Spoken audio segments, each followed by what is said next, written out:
Listen, the whole HOA thing? It's basically kindergarten for adults who peaked in high school and now need to tell you where you can park your truck. And me? I was fine ignoring them until they went after the diplomat. My name is Gary, and I live in the Glen at Willow Creek. It sounds tranquil, right? It's not. It's a velvet-lined cage run by people who weaponize beige. My house, however, is a sanctuary. Specifically, my front porch. That's where you'll find my centerpiece, my monument to comfort, my life partner in upholstery, the diplomat. It's an oversized floral print vinyl recliner that has seen better decades. It smells faintly of old beer and dignity. Beside it sits the Lagoon, a plastic tiki bar that glows faintly green when the sun hits it right. My aesthetic? Aggressively comfortable, with a subtle hint of failed tropical resort. The HOA president, Brenda, lives 2 doors down. She treats her yard like a museum exhibit and eyes my porch like it's a biohazard. I swear, she has a laminated color palette guide for acceptable shrubbery.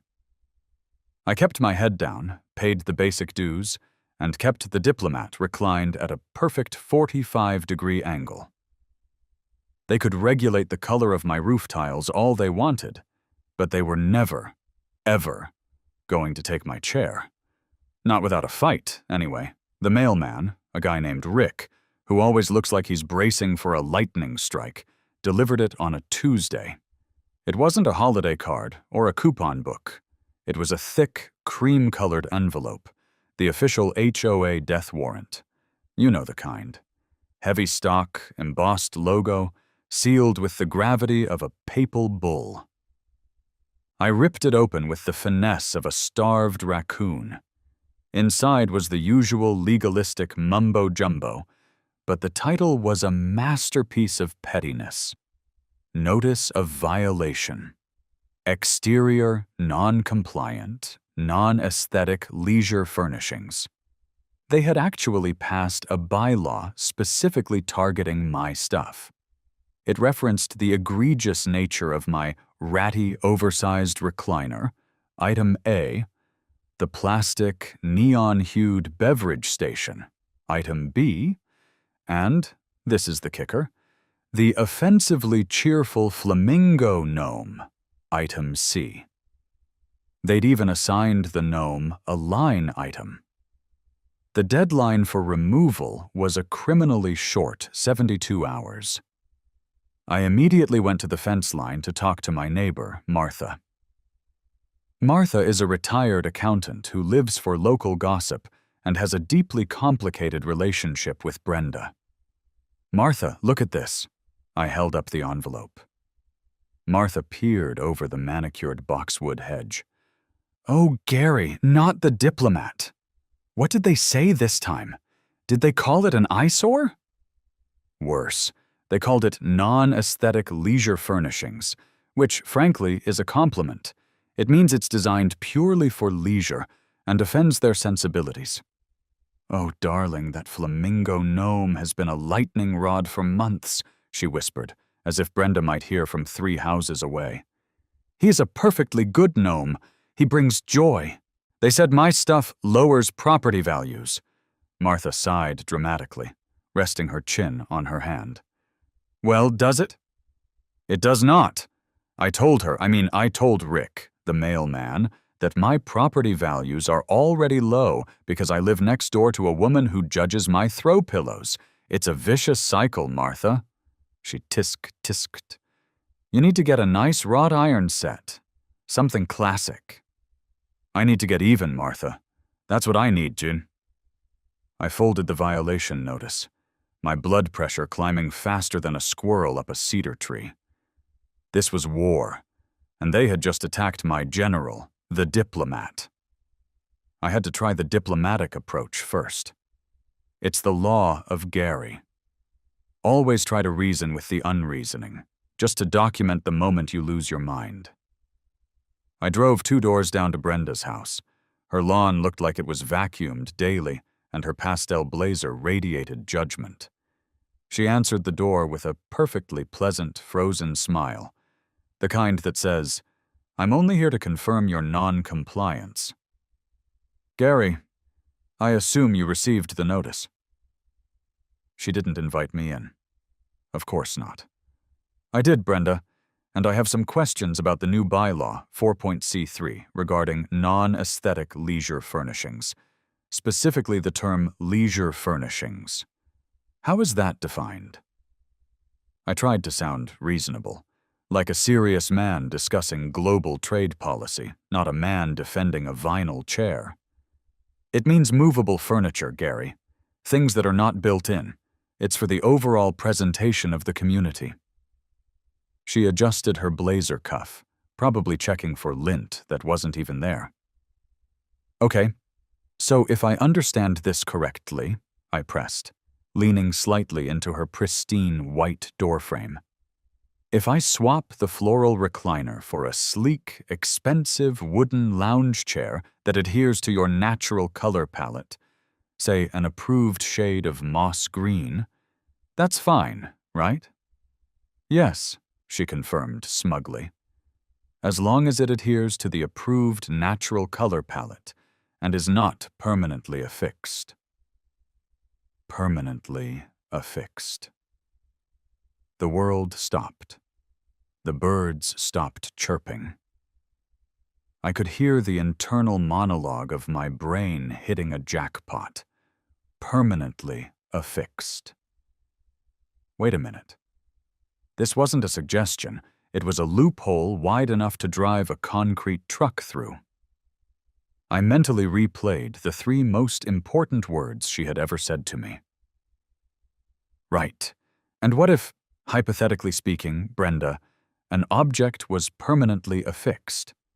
Like a built-in bench or a decorative fountain? Brenda narrowed her eyes, sensing the trap.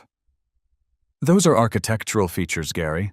They require Architectural Review Board approval and specific structural permitting. They are intended to remain with the real property upon sale. Your furniture is transient, Gary. It suggests a lack of commitment to the community standards." She actually said the chair was transient, like it was a fleeting teenager who hadn't settled down yet. "Transient, huh?" I repeated, letting the word sink in. "So its transience is the core problem." "Exactly. It's temporary, easily removed, and, frankly, transient garbage." The insult. Transient garbage. That settled it. The diplomatic phase was over. She hadn't just attacked my chair. She had attacked its character. I straightened up, smiled, and said, with unnerving calm, "Duly noted, Brenda. Thank you for clarifying the difference between transient furniture and a permanent fixture. That is extremely helpful information." I turned and walked back to my car, leaving her standing there, probably wondering why I hadn't yelled. I hadn't yelled because I was busy planning a structural revolution. I got home, poured myself a tall glass of iced tea, and sat down on the diplomat.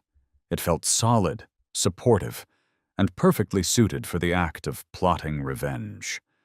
I pulled out my phone and typed 3 words into Google. Furniture versus fixture legal. The search results were glorious. The definition of a fixture, a chattel, personal property, that has been so affixed or annexed to real property that it is considered part of the real estate, generally with the intent of permanence, clicked into place like a perfect concrete anchor. I read the case law, intent, annexation, adaptation, the 3 tests. If I could prove I intended for the diplomat to stay forever, and I annexed it with industrial-grade hardware, and it was adapted for its location, then it wasn't furniture. It was real property. It was architecture.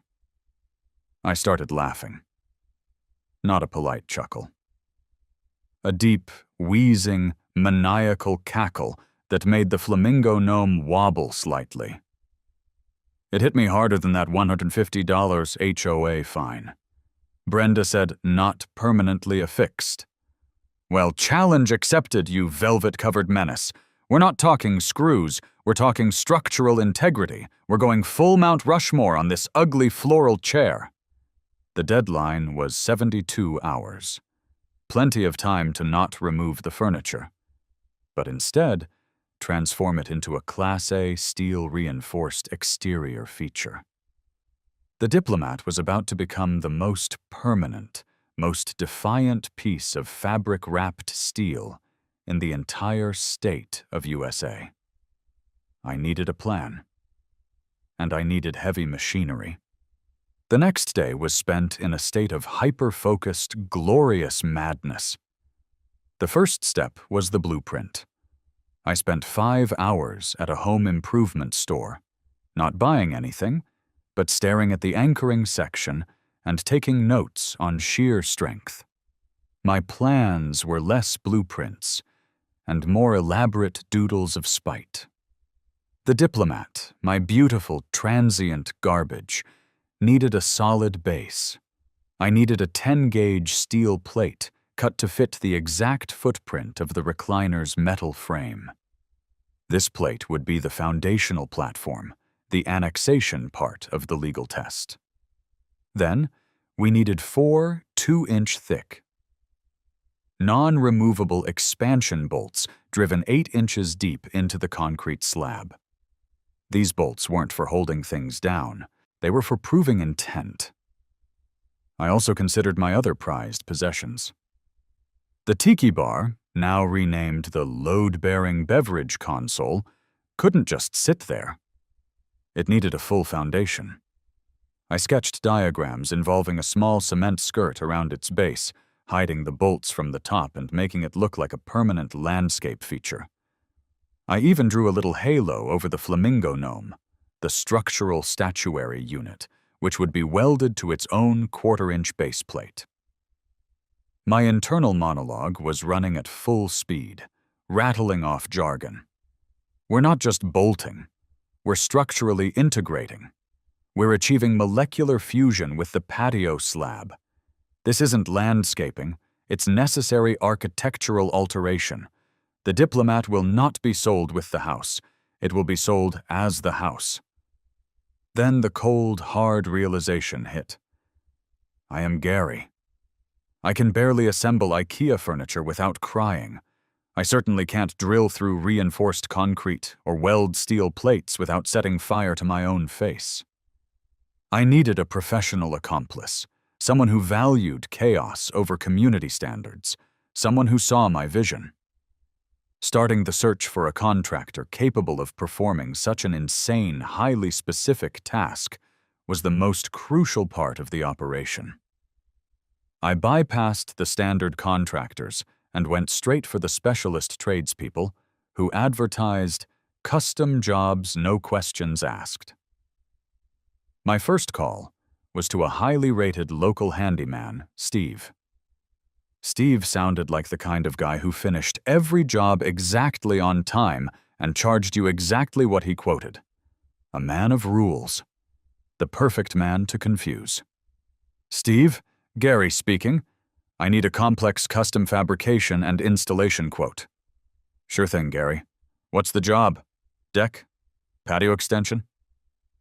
Steve's voice was clipped, professional, and slightly bored. No, Steve. I have a proprietary, zero-gravity leisure unit that requires permanent structural integration via subsurface anchoring into the patio slab. I need a quote for making this annexation irreversible.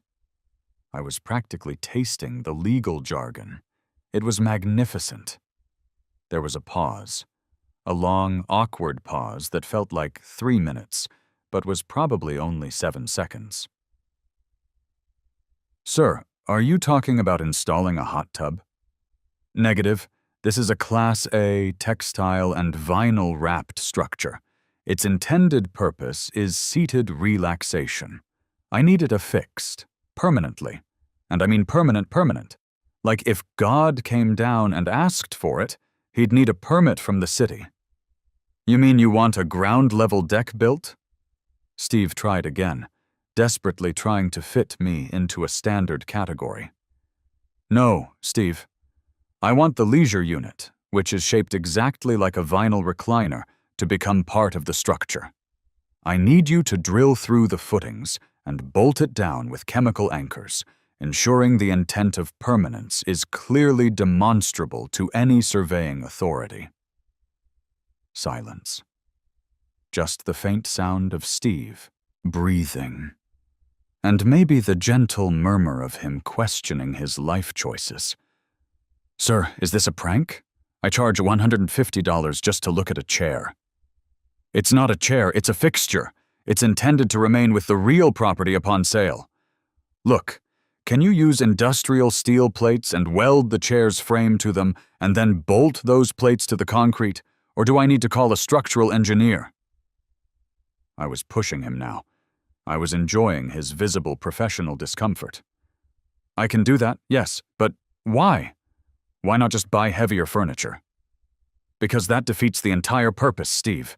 The purpose is permanent, Steve. The intent. Do you install a permanent fixture or do you not? Yes or no, man?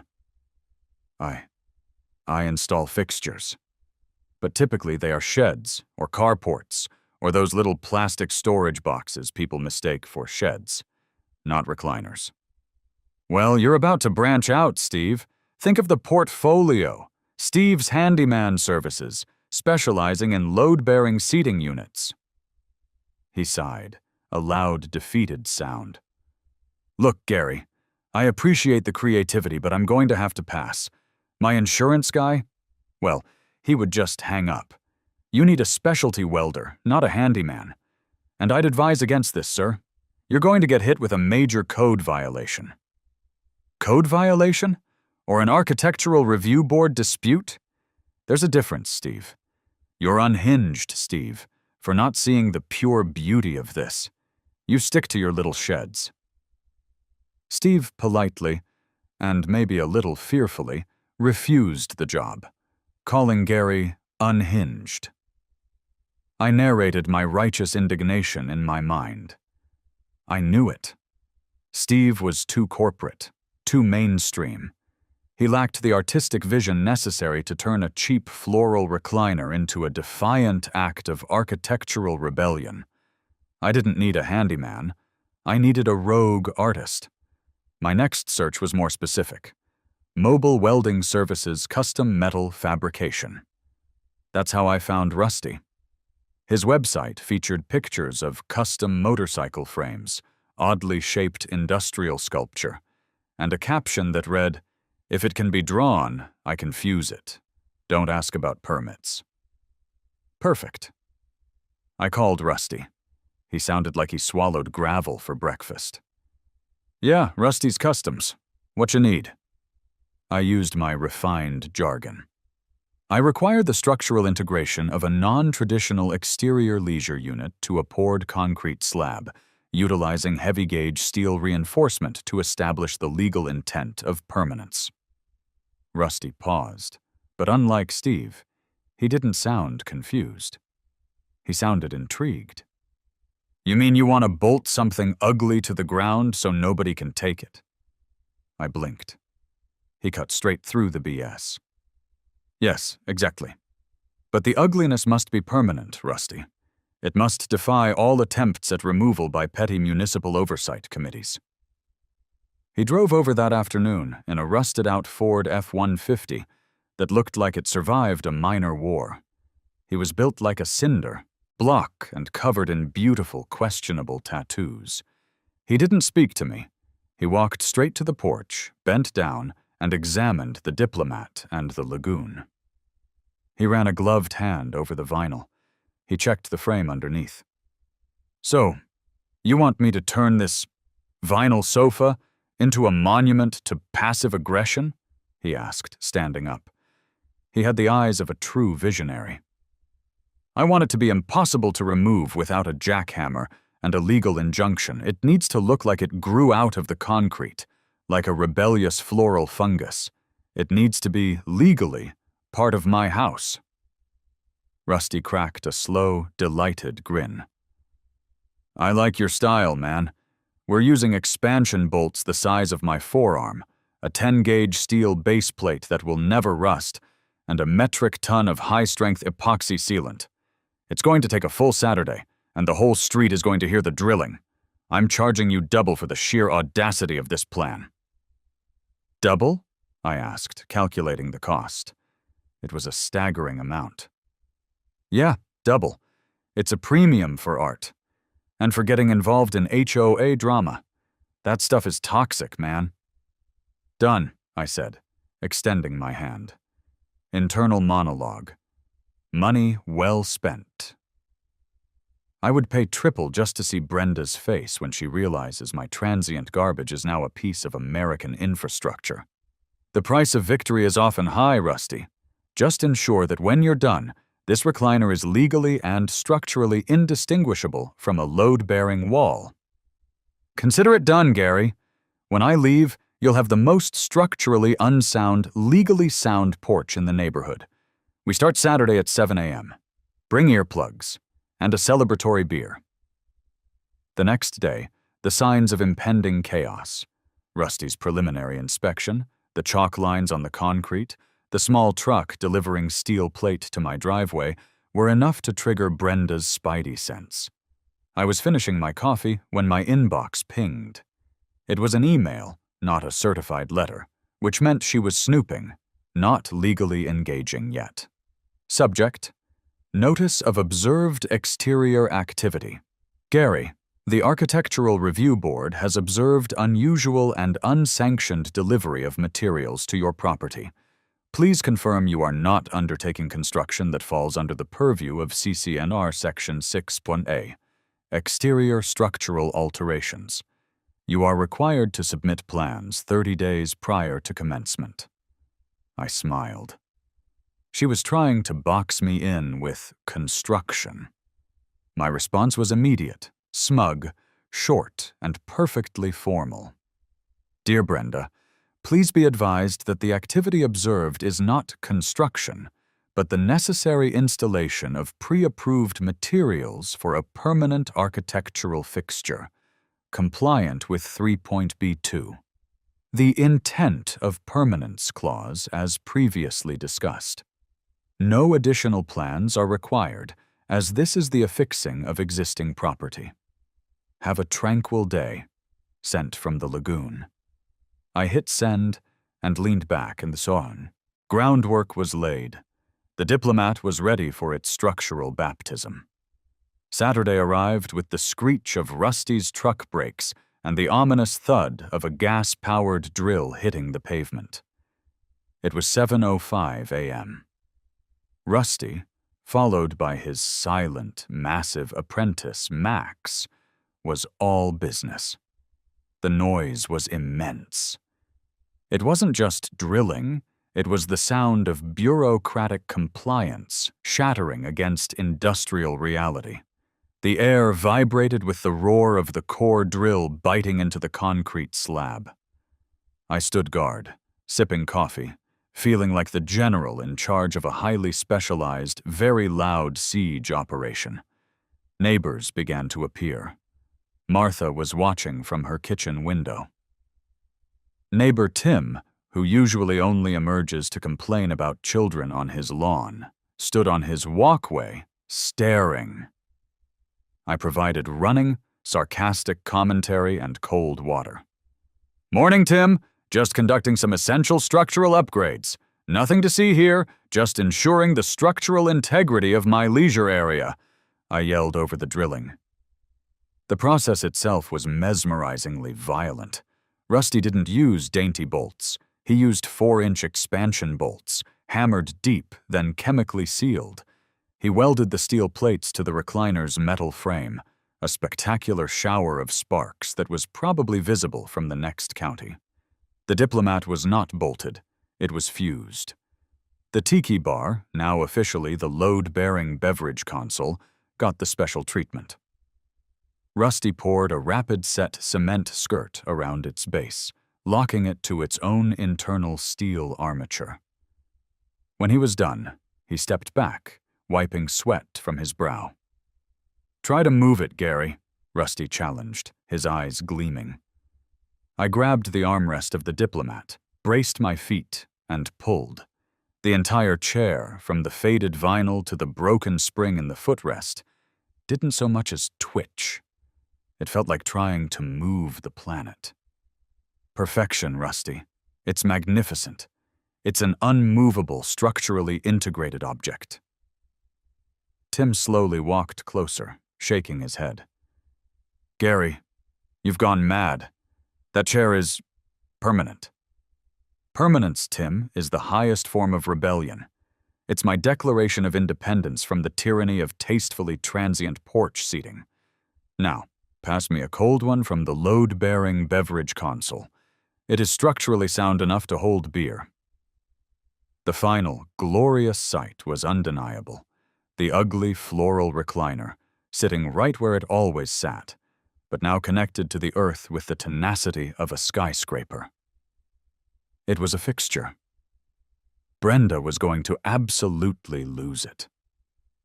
Brenda, naturally, didn't wait for the dust to settle. By noon, after Rusty and Max had packed up their glorious tools, a golf cart, driven by a trembling junior board member, pulled up to my house. He handed me a second, even heavier certified letter. The retaliation was swift and maximal. The subject, gross architectural alteration, non-conforming use, and installation of unsanctioned structural materials. The fine was now $500 per day, retroactive to the first letter, plus an immediate demand for the removal of the illegal structure.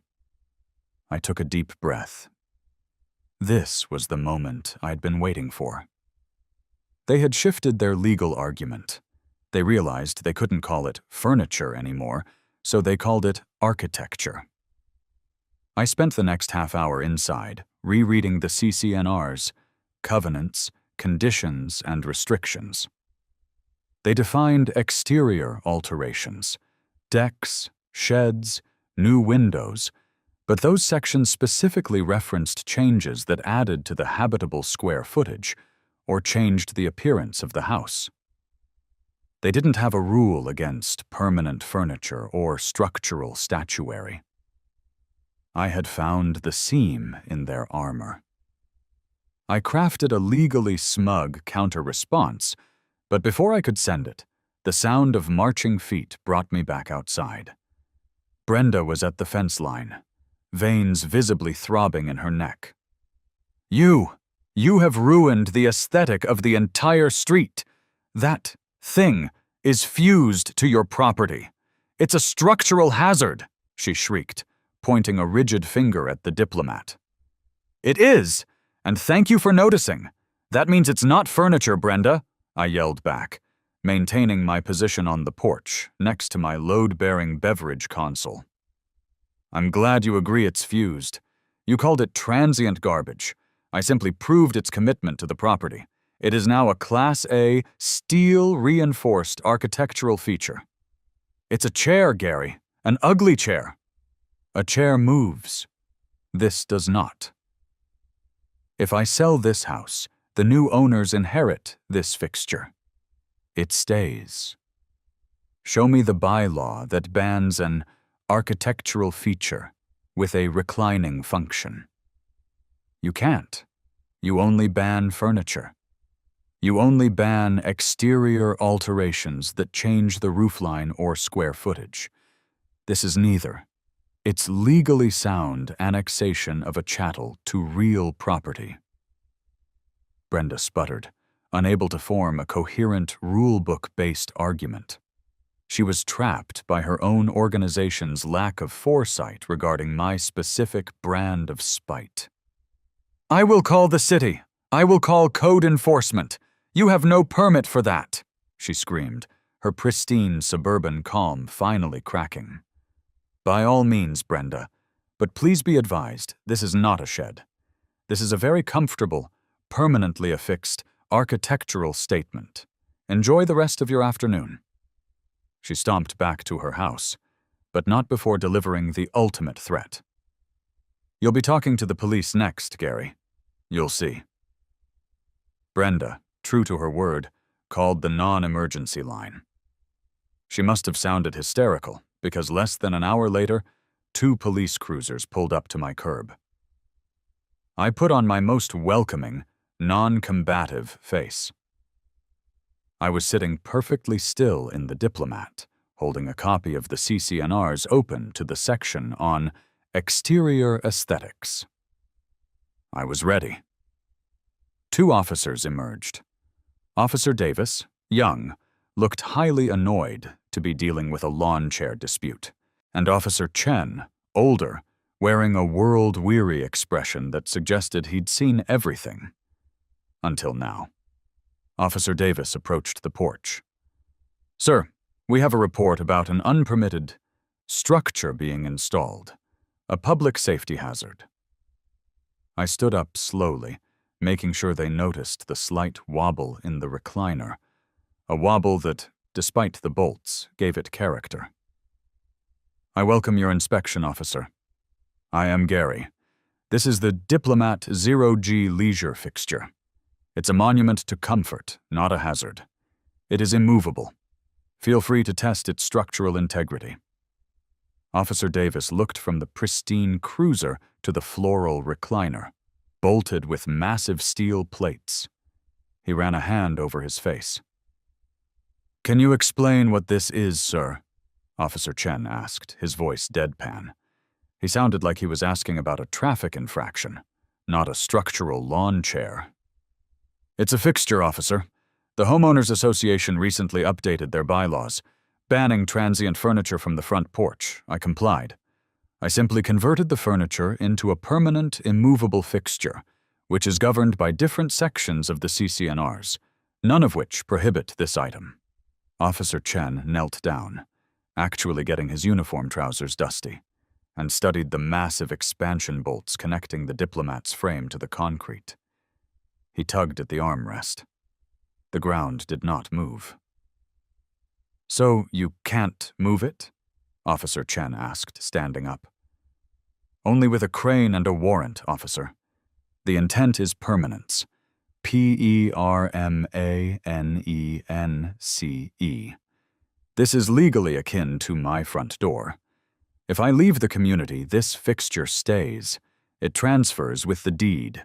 I've even notified my insurance company to update my rider to include a non-traditional exterior structure. If it were furniture, I wouldn't need to do that, would I?" I tapped the CCNRs for emphasis. Officer Davis leaned toward Chen, muttering, "The complaint says ugly lawn chair and general neighborhood decay." "Objection, hearsay, and an opinion on aesthetics, which is not a criminal matter, officer," I chimed in, far too loudly. "I am in compliance with the only safety standard that matters, the structural stability of the leisure unit. It is not going anywhere. It cannot blow into the street. It cannot block the sidewalk. It is fixed." Officer Chen looked at the Diplomat, then at the tiki bar, which I pointedly referred to as the load-bearing beverage console, and finally at the tiny, bolted-down flamingo gnome. The gnome seemed to be mocking them with its permanent cheerfulness. "Sir?" Officer Chen began, sighing deeply. "This is clearly a civil land dispute. There's no threat to public safety, and you are not obstructing anything. We can't intervene in HOA regulations, especially if the matter hinges on the legal definition of chattel annexation." Officer Davis just shook his head and walked back to the car. Officer Chen lingered for a moment. "I'm writing this up as dispute over permanently affixed, non-traditional exterior leisure structure. Is that the best way to word it?" he asked. "Perfect, officer. It captures the nuance. Have a tranquil, bylaw-compliant day." The officers exchanged a final, defeated look, climbed into their cruisers, and drove away. I watched them go, sitting back down in the Diplomat. I narrated my moment of pure, spiteful victory. This was it. Law enforcement had deemed my chair an immovable object, governed by civil land law, not a criminal matter. The HOA had failed to weaponize the police. Advantage: Gary. The police failure was followed by a strategic nuclear strike from the HOA. 2 weeks after the installation, I received a package from a downtown law firm, Winston & Gray. The contents were grave: a formal legal letter threatening a lawsuit and an injunction to force the immediate removal of the unapproved, non-compliant exterior structure. They were now demanding payment of all accrued fines, totaling $7,500 so far, including the original $150. They were serious. They had hired a stuffy corporate lawyer, a man whose picture probably showed him looking down on the camera. I knew Brenda was obsessed enough to bankrupt the entire neighborhood fighting this chair. I realized I was out of my depth. My strategy of snark and strong bolts was brilliant, but it didn't hold up in a courtroom against a team of six-figure lawyers. I needed a legal pit bull, but one who specialized in the ridiculous. My research shifted from structural engineering to obscure case law. I needed a specialist who could argue the merits of a reclining piece of furniture's intent of permanence in front of a judge without bursting into laughter. I discovered a niche world of HOA case law, full of people suing over shed placement and unauthorized rose bushes.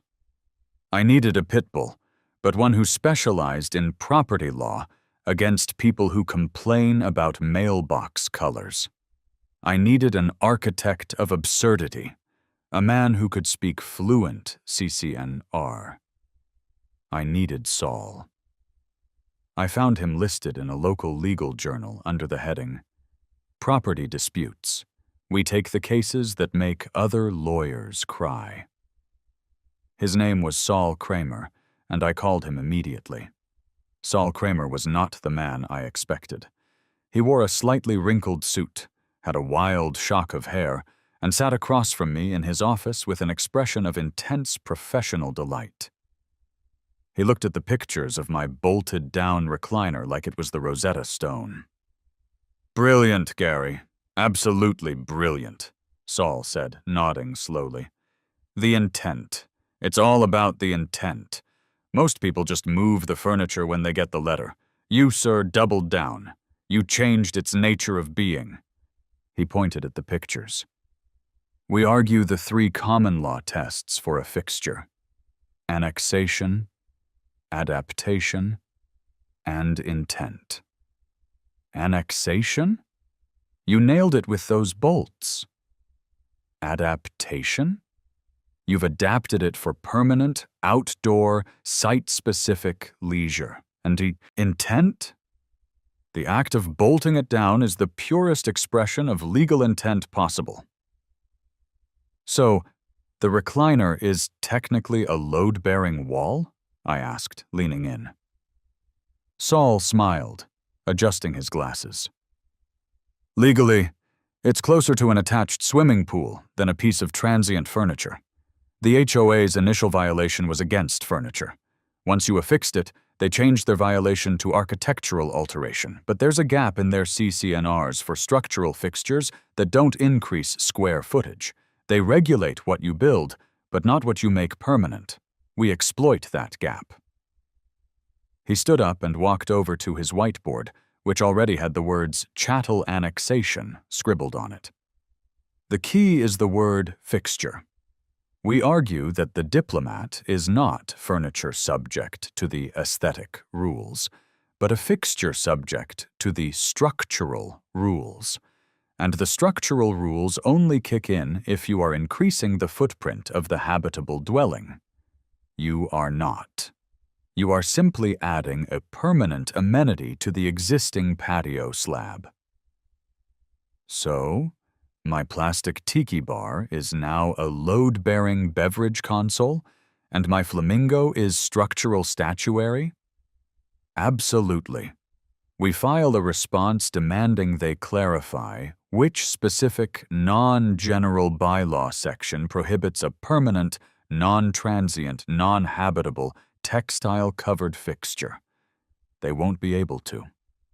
We win on procedural technicality, Gary, and we make them pay the court costs. The man was a legend.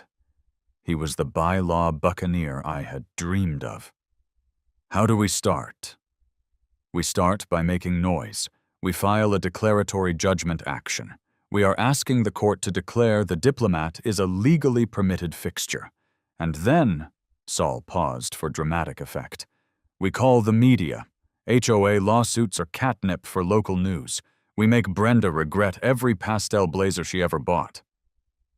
Saul, true to his word, leaked the court filings and the absurd pictures of the bolted chair to the local NBC affiliate.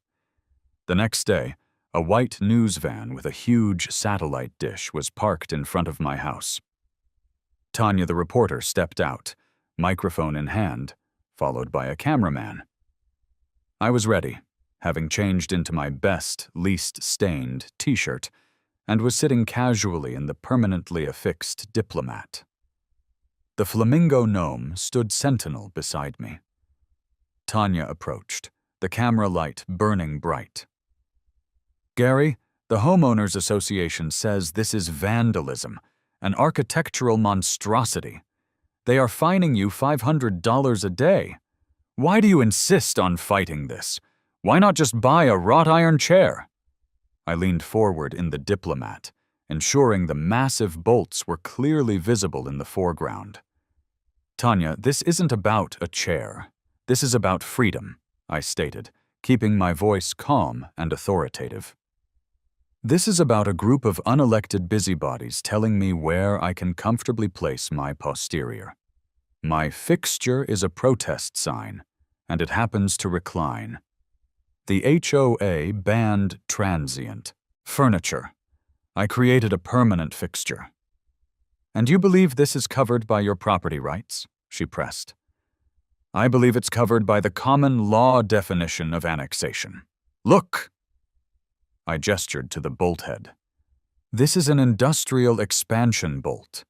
It is attached to the earth. You would need a commercial jackhammer to remove this. Does your outdoor furniture require a jackhammer to move it, Tanya? No. Mine does. Therefore, it is not furniture. The cameraman, clearly enjoying himself, zoomed in on the bolts connecting the flamingo gnome. I knew that would be the shot. Next, they'll try to ban the sunrise because the orange clashes with Brenda's shutters, I quipped, giving her the soundbite Saul had written for me. This is tyranny, Tanya. Soft, suburban tyranny wrapped in a non-compliant throw pillow. The story ran on the 6 o'clock news. The headline was, Homeowner bolts chair to porch, sues HOA over permanent fixture. The saga instantly went viral on local social media. People were cheering me on, hating Brenda, and celebrating the diplomat as a symbol of resistance. My spite had achieved celebrity status. The climax of the pre-court phase was the final mandatory settlement hearing at the HOA Community Center. The meeting room was packed, not just with board members, but with neighbors, some supporting Gary, most just there for the spectacle. Brenda sat at the head of the table, flanked by her two stuffy, miserable lawyers from Winston and Gray. Saul and I sat opposite them. Brenda's lead lawyer, a man named Mr. Harrington, droned on about aesthetic standards and property values.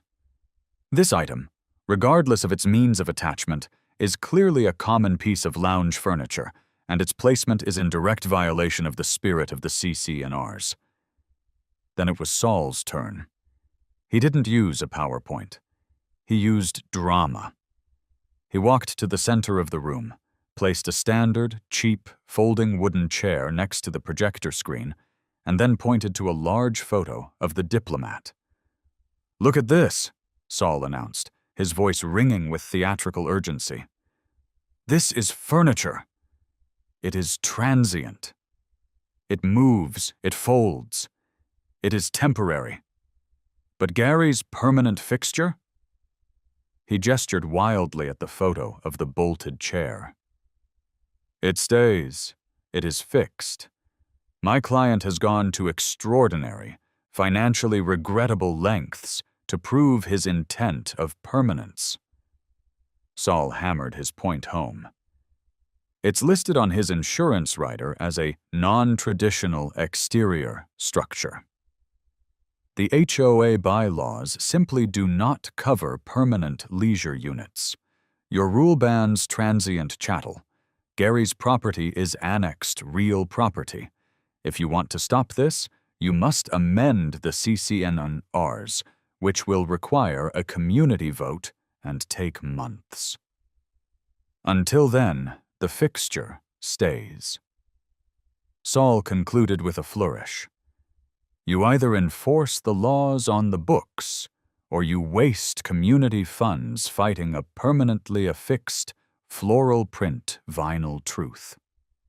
My client has complied with the letter of the law. Your board has only complied with the spirit of spite. The board retreated to a back room. 20 minutes later, they emerged. The chairman, a weary-looking man named Bob, announced the vote. The board voted 3-2 to stop the lawsuit and start the bylaw amendment process. They reluctantly conceded that the current rules didn't cover permanently affixed fixtures. However, they kept the existing fines pending the outcome of the amendment vote. Gary had won the immediate battle, but the war for permanent spite continued, now evolving into a democratic fight over the rules themselves. The victory was glorious, but the fines still hung over my head like an uncomplimentary cloud. Saul, however, was in his element. He negotiated a final settlement with the HOA's lawyers that effectively ended the hostilities over the original chair. The HOA agreed to drop all fines, including the $7,500 accrued, if Gary paid a one-time architectural review fee of $500.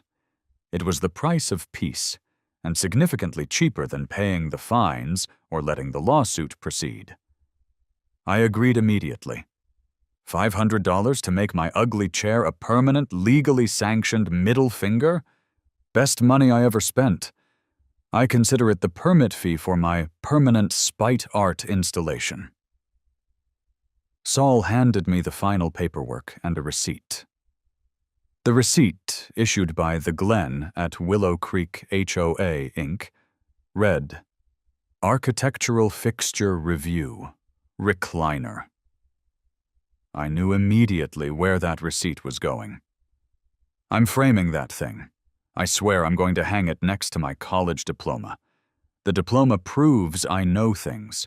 The receipt proves I know how to use those things for maximum, glorious, bureaucratic annoyance. The diplomat was safe. I had a final debrief with Saul outside his office. So I can sit there forever? I asked, still slightly stunned that my cheap vinyl chair was now a legal landmark. Unless they get 2/3 of the community to vote against a new, very specific rule. A rule which will take another 6 months to pass and be applied retroactively. Yes. You've created your own category, Gary. You are the sole member of the permanently affixed, non-compliant exterior leisure unit club.